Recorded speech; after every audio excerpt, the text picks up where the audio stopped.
Olá, eu sou a Carol Nogueira e esse é o Item Mais da CNN. Estados Unidos, Rússia, China, Reino Unido e França emitiram uma declaração conjunta nesta semana em que defendem que a expansão de arsenais e as guerras nucleares precisam ser evitadas. O posicionamento dos 5 membros permanentes do Conselho de Segurança da ONU foi divulgado às vésperas de uma rodada de tratativas entre Estados Unidos e Rússia sobre a segurança no leste europeu. No último fim de semana, o mundo assistiu a mais um capítulo da escalada de tensão entre russos e norte-americanos. Desta vez, o presidente dos Estados Unidos, Joe Biden, afirmou que vai responder de forma decisiva em caso de nova invasão militar russa na Ucrânia. A declaração foi feita durante uma conversa por telefone com o presidente ucraniano, Volodymyr Zelensky. A relação entre Rússia e Estados Unidos voltou a se deteriorar em 2014, quando a Ucrânia teve o território da Crimeia ocupado e anexado pelo presidente russo Vladimir Putin. A medida foi uma resposta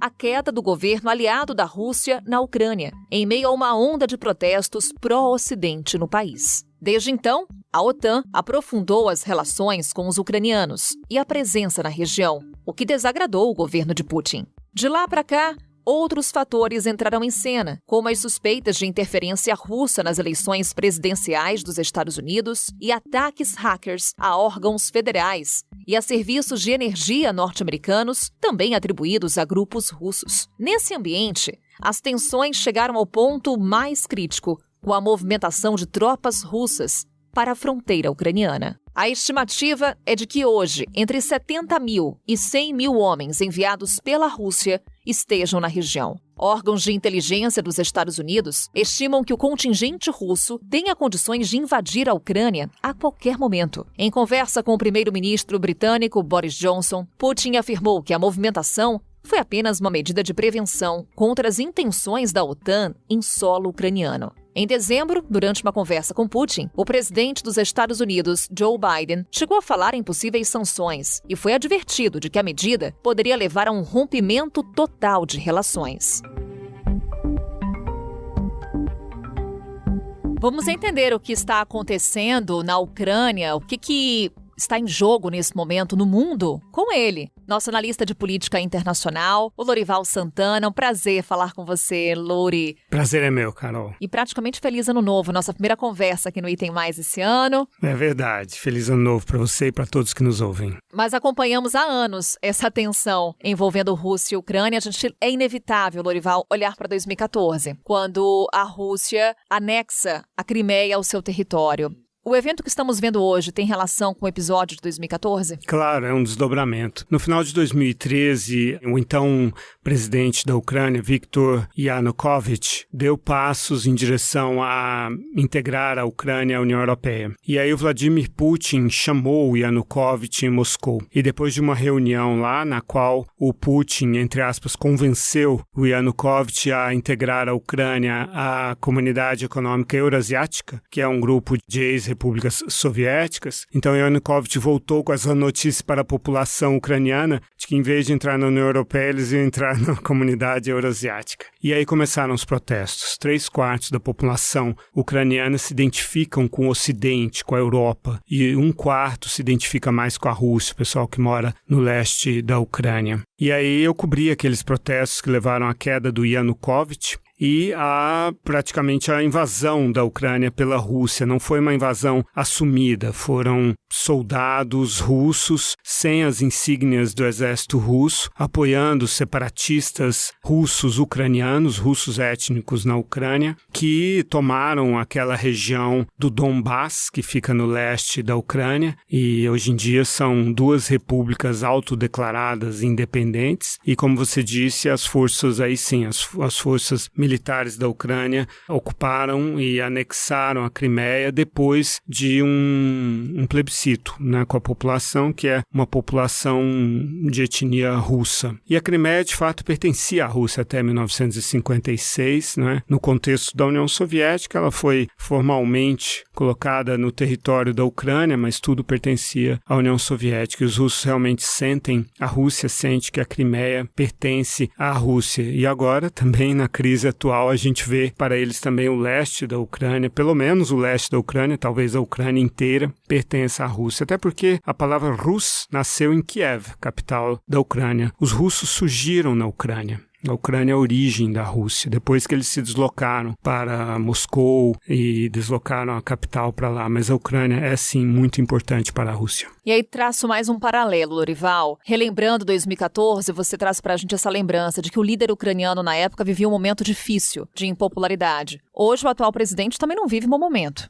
O Volodymyr Zelensky, ele se elegeu como um desses líderes antipolítica tradicional, né, e que sofrem um desgaste, como a gente vê aqui no Brasil, viu nos Estados Unidos e em outros países também. Eles prometem ser muito diferentes, né, da política tradicional e não conseguem ou acabam não sendo. No caso dele, ele era um comediante que fazia o papel na televisão de um presidente que se tornou presidente por acaso. Foi exatamente o que aconteceu com ele. E ele teve como estrategista de campanha o Dmytro Razumkov. O Razumkov foi presidente da Câmara dos Deputados, a Rada ucraniana, e foi tirado desse papel por ordem do Zelensky, que se juntou a partidos tradicionais de oposição para tirá-lo da presidência da Câmara dos Deputados, porque o Razumkov exatamente fazia a crítica de que o Zelensky havia traído as promessas, né, da campanha que ele ajudou a desenhar, né, principalmente com o Conselho de Segurança, que tem poderes muito grandes na Ucrânia e que então tem um traço autoritário nisso. Razumkov seria o Sérgio Moro ucraniano, pretende se candidatar a presidente em 2024. Além disso, o Zelensky caiu nos Pandora Papers. Tem dinheiro em 3 offshores, em 3 paraísos fiscais diferentes, e a resposta à pandemia também não foi bem sucedida. Lorival, em meio a essa tensão, temos a entrada dos Estados Unidos em cena como um dos protagonistas. Há quem qualifique esse momento como um dos mais tensos desde a Guerra Fria, envolvendo Estados Unidos e Rússia. Você classifica dessa forma também? É verdade, porque é um teste tanto para a liderança dos Estados Unidos quanto para a coesão da OTAN, da Organização do Tratado do Atlântico Norte, que foi criada nos anos 40 exatamente para isso, para fazer frente, na época, à União Soviética, depois da Segunda Guerra Mundial, e para proteger a Europa da influência russa. O que aconteceu foi que a OTAN acabou, depois do fim da União Soviética, abrigando todos os países do leste europeu que estavam sob a influência russa e alguns países, no caso os países bálticos, que pertenciam à União Soviética. E a Ucrânia tem se aproximado cada vez mais da OTAN e gostaria de se tornar um membro efetivo. E para a Rússia e para o Putin, isso representa uma ameaça existencial. Ele já perdeu, entre aspas, os bálticos, a Polônia, e não perdeu a Belarus, manteve ali a Belarus sob seu guarda-chuva, e não quer perder a Ucrânia. São os países que fazem o tampão, a proteção entre a Rússia e a Europa. Então, o Putin considera que tem, sim, razões claras para fazer frente a essa expansão da OTAN em relação ao leste. Lorival, para encerrarmos, o que está em jogo nesse momento para além das questões territoriais? Está em jogo o projeto de permanência de poder do Putin, que está no poder desde 2000 e pretende ficar no mínimo até 2036. Mudou recentemente a Constituição russa para permitir mais reeleições, os mandatos são de 6 anos. Para ele, o poder dele, a popularidade dele está associada a esse papel de protetor dos 22 milhões de russos étnicos que vivem fora da Rússia e também de garante do prestígio da Rússia. Então, para ele é importante, ele teve já 3 reuniões com o Joe Biden, é importante para ele falar de igual para igual, ter a Rússia tratada como uma superpotência, e existem as preocupações reais, as ameaças reais percebidas pelo Putin, como eu descrevi antes. Isso do lado russo. Do lado americano está em jogo a credibilidade dos Estados Unidos e da Europa com relação à proteção dos países ameaçados pela Rússia e também dos países ameaçados pela China, que está olhando para isso, né, vendo isso como um ensaio para depois a China tem um projeto de anexar Taiwan. Uma guerra está no radar, Lorival? É bem provável que a Rússia invada a Ucrânia. Provavelmente o objetivo, se concretizar essa invasão, será anexar essas duas repúblicas que estão lá no Donbass, na região leste da Ucrânia. Um avanço até Kiev seria incrivelmente danoso do ponto de vista humano. Haveria muitas mortes. Os ucranianos estão prontos para lutar pelo seu país. São 250 mil soldados. Em 2014 eram 6 mil quando eu estava lá. Eles construíram um exército e haverá envolvimento da OTAN com fornecimento de armas e de inteligência militar, o que vai aumentar a sensação de ameaça por parte da Rússia, né? Mas hoje a hipótese é essa, de que seria algo limitado ao leste da Ucrânia, mas haverá grande resistência da Ucrânia. Então, se isso se concretizar, será uma guerra entre a Rússia e a Ucrânia com um envolvimento indireto da OTAN. E terá que ser, provavelmente, até o final de janeiro, essa invasão, por razões climáticas. É quando ainda o solo está coberto de gelo, de neve, e a partir de fevereiro, março, esse gelo vai virar uma lama. Não é impossível, mas dificulta o avanço das forças russas. Então, em termos logísticos, o momento ótimo de mobilização de provavelmente 175 mil soldados russos e do terreno seria o final de janeiro, Carol. Momento tenso, e com certeza contaremos sempre com a sua ajuda, Lorival, para entender o que está acontecendo no mundo. Conte sempre comigo. Obrigada. Obrigado. A tensão entre Rússia e Estados Unidos em torno de uma possível invasão à Ucrânia mobiliza outras potências no tabuleiro geopolítico. Se do lado ocidental a OTAN tem dado suporte aos norte-americanos, os russos têm outro aliado de peso. Rússia e China devem defender os interesses de segurança um do outro contra a interferência ocidental. Foi o acordo a que chegaram o presidente Vladimir Putin e Xi Jinping numa videochamada nesta quarta-feira. Sem citar os Estados Unidos, Xi acusou em uma nota forças internacionais de usarem a democracia e a defesa dos direitos humanos como desculpa para interferir nos assuntos internos da China e da Rússia, desrespeitando o direito internacional. Um assessor do Kremlin disse aos repórteres que os dois governos condenaram a criação de novas alianças militares, como a que foi fechada entre Austrália, Reino Unido e Estados Unidos, e que Xi ofereceu apoio a Putin. E é nesse contexto que acontece na semana que vem uma rodada de negociações em Genebra. Estarão presentes Estados Unidos, Rússia e membros da OTAN. Haverá uma grande movimentação diplomática agora em janeiro. Já no dia 10, os representantes dos conselhos de segurança dos dois países vão se reunir em Genebra. No dia seguinte, os diplomatas russos se encontram com representantes da OTAN. Então, é uma série de negociações e no centro do debate está a demanda da Rússia, que não quer que a Ucrânia, vizinha da Rússia, seja incluída no Tratado do Atlântico Norte, que é o braço armado, a OTAN, o braço armado dos aliados ocidentais. A Casa Branca diz que isso não está em jogo, que não existe um convite. Porém, o governo russo não quer ver tropas da OTAN estacionadas próximas ao seu território. Enxerga isso como uma questão de segurança nacional. Esse é um problema que se arrasta já por algumas décadas, desde a dissolução da União Soviética, quando a OTAN, então, começou a incluir no tratado ex-repúblicas soviéticas. É um movimento de expansão em relação ao território russo que Putin não quer ver acontecer. Vamos entender mais o que está acontecendo no mundo. O que esperar desta reunião entre grandes potências?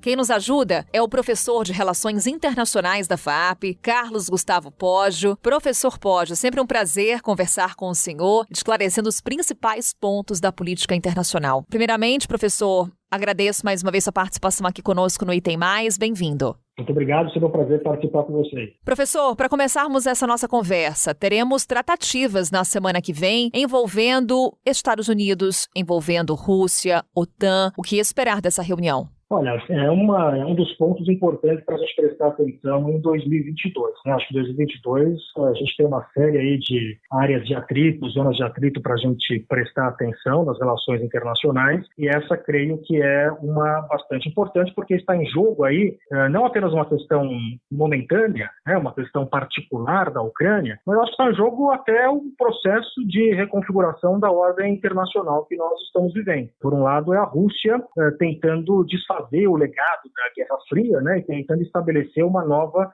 relação com os Estados Unidos e, portanto, uma nova posição no sistema internacional. A Rússia, em alguma medida, assumindo um papel de grande potência e obrigando os Estados Unidos a encarar esse papel. Então, acho que a gente deve esperar um pouco dentro desse contexto aí de um reposicionamento, digamos assim, das peças no jogo da geopolítica internacional. O presidente Joe Biden disse ao líder da Ucrânia que vai agir em caso de invasão russa, inclusive que vai responder de forma decisiva.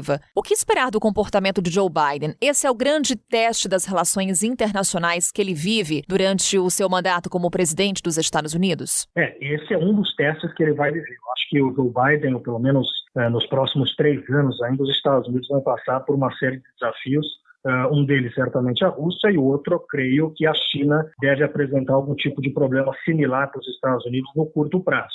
O que o Biden e os Estados Unidos têm dito sobre resposta a uma ação russa na Ucrânia não inclui nenhuma ação militar. Pelo menos eu não vi nenhum oficial importante, nem o próprio presidente dos Estados Unidos falar em responder de forma militar. Eles têm dito que vão responder via sanções, via questões econômicas, né, e outras medidas que não sejam medidas militares. Mas está muito claro, na perspectiva do Joe Biden, né, inclusive a filosofia que o levou a se retirar do Afeganistão, que ele não pretende envolver os Estados Unidos em guerras que não sejam estritamente ligadas ao interesse nacional dos Estados Unidos. Então, o que eu acredito que ele quer dizer com medidas muito fortes são uma série de medidas, seja no campo das sanções, mas que não incluem necessariamente tropas americanas. Professor, o senhor citou a China, que está apoiando a Rússia nesse momento. Onde é que ela se encaixa nesse contexto delicado nesse momento entre Estados Unidos, Rússia e Ucrânia? Então, o que nós estamos vendo são 2 grandes potências, China e Rússia, que se mostram desconfortáveis com a posição de hegemonia dos Estados Unidos no sistema internacional e percebem um momento adequado para tomar ações para desafiar essa hegemonia, né? Tanto no sentido internacional, geopolítico, como no sentido doméstico norte-americano. Né? Há uma percepção de fragilidade do sistema político doméstico dos Estados Unidos, o que foi reforçado muito pela invasão ao Congresso, que vai completar 1 ano agora no dia 6 de janeiro, né, amanhã, aqui, da hora que nós estamos gravando essa entrevista, e, portanto, há esse conjunto de percepções aí por parte de China e Rússia, que eu acho que leva a uma aliança de conveniência. Né? A gente olhar a história entre China e Rússia é uma história relativamente complicada, são países que fazem fronteira, né? Costumo dizer que tem muita história e pouco espaço entre eles, né? Então, muitas vezes a gente verificou alguns atritos nessa relação histórica entre China e Rússia. Não me parece algo que possa sobreviver muito no longo prazo, mas é uma, digamos assim, uma certa aliança de conveniência com o objetivo comum de desafiar a posição dos Estados Unidos no sistema internacional. Esses alinhamentos mexem com as relações internacionais como um todo, professor? Quando a gente fala de Rússia e China alinhadas, por exemplo, isso mexe nas relações internacionais em qual sentido? Sem dúvida nenhuma, né? Nós estamos vivendo, a gente precisa entender, né, que mundo é esse que nós estamos mergulhando agora. Se a gente comparar com o mundo de 20 anos atrás, o mundo de 20 anos atrás era um mundo muito diferente. A gente não tinha a China como uma grande potência econômica, como temos hoje. A gente tinha uma Rússia que ainda estava se recuperando do final da Guerra Fria. Os Estados Unidos, portanto, numa posição de preeminência incontestável há 20 anos atrás.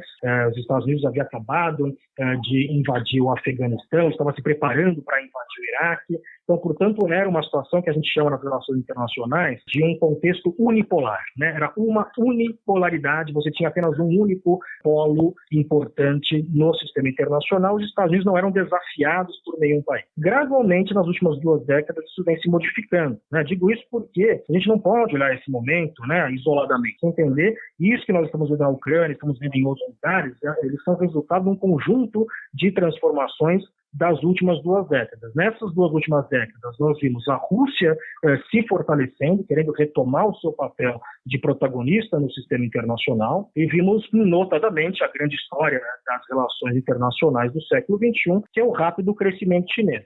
E, por outro lado, um processo de deterioração política doméstica nos Estados Unidos. A população americana, em certa medida, começa a questionar a própria democracia, né? Quando você tem uma porcentagem significativa de eleitores de um dos partidos dos Estados Unidos que acham que a eleição foi fraudada, essas são pessoas que não acreditam na democracia, né? Quando você tem uma porcentagem de pessoas que acham que invadir o Congresso é justificado, você passa, portanto, a ter uma deterioração na cultura política desse país. Então, acho que esse é um conjunto aí de fatores que levam a uma transformação gradual das relações internacionais que pode, eventualmente, em 2022, acabar com algum tipo de evento mais dramático que altere definitivamente essas questões. E um desses eventos, um desses pontos de atrito aí, certamente é a Ucrânia. Professor, para encerrarmos, o que esperar dos próximos dias desta tensão que envolve principalmente Rússia e Estados Unidos? Me parece que é muito ingênuo a gente pensar que o Putin vai recuar a essa altura do campeonato, né? Se o Putin fez toda essa movimentação, se a gente entende a importância da Ucrânia para a Rússia, a importância do ponto de vista histórico, a importância do ponto de vista geográfico, a importância do ponto de vista da significativa população russa que vive na Ucrânia, então a gente não deve esperar que o Putin dê para trás essa questão. Este tema da Ucrânia é um tema central, absolutamente central para a política externa do Putin. É um tema mais importante para o Putin do que é importante para os Estados Unidos e para o Joe Biden. Então, nós não devemos esperar nenhum tipo de recuo do Putin nessa questão. Portanto, o que nos leva a crer que a bola agora está do lado dos Estados Unidos. A gente tem que entender que tipo de acordo esses 2 países vão chegar, se é que vão chegar a algum acordo, para tentar identificar como é que vai evoluir a relação entre esses 2 países a partir de agora. Professor Carlos Gustavo Poggio, sempre um prazer contar com a sua ajuda para entendermos o cenário internacional. Até uma próxima oportunidade. Obrigada. Obrigado, sempre um prazer conversar com vocês. Até mais. Grande abraço, professor.